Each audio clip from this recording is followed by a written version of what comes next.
Good evening guys.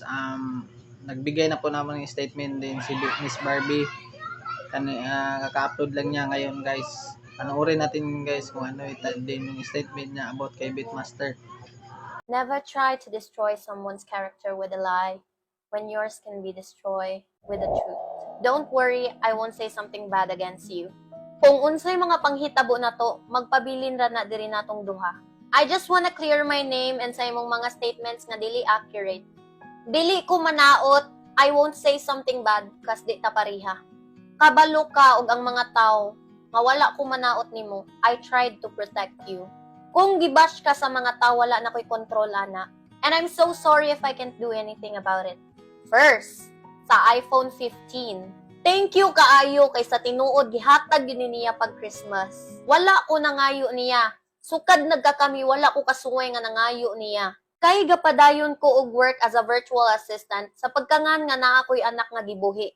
Oy, salamat din imong gihatag nga iPhone 15 ha, nagamit jud nako pang vlog. Second is sa amuang balay. Nasunog ang amuang balay, guys. And then since siya partner nako, nihatag siya 200,000.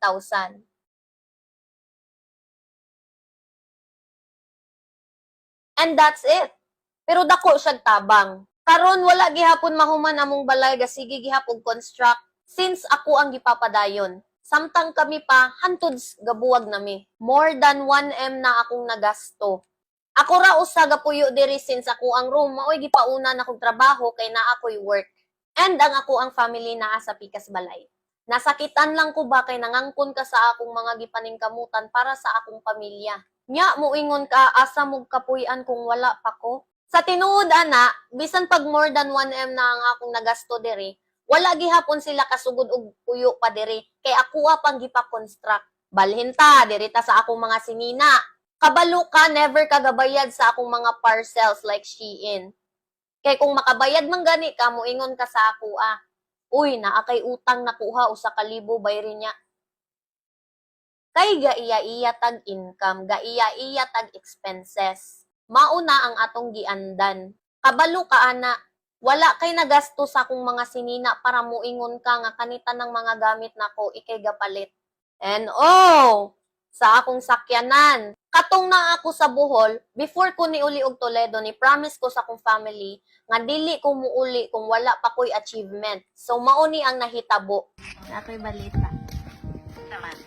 Imong anak milyonarya na. Milyonarya na imong anak, day. Na-close na ko ang deal. So, nakapalit na kog sakyanan nga buwag na ta. Kay pag human akong move on dito sa Bohol, niuli kog Cebu, ay hara ko ni palit og sakyanan. And take note, wala ko'y kwarta nga nilaya sa inyo ha. Diri ra ko gasalig sa akong promotion sa vlog.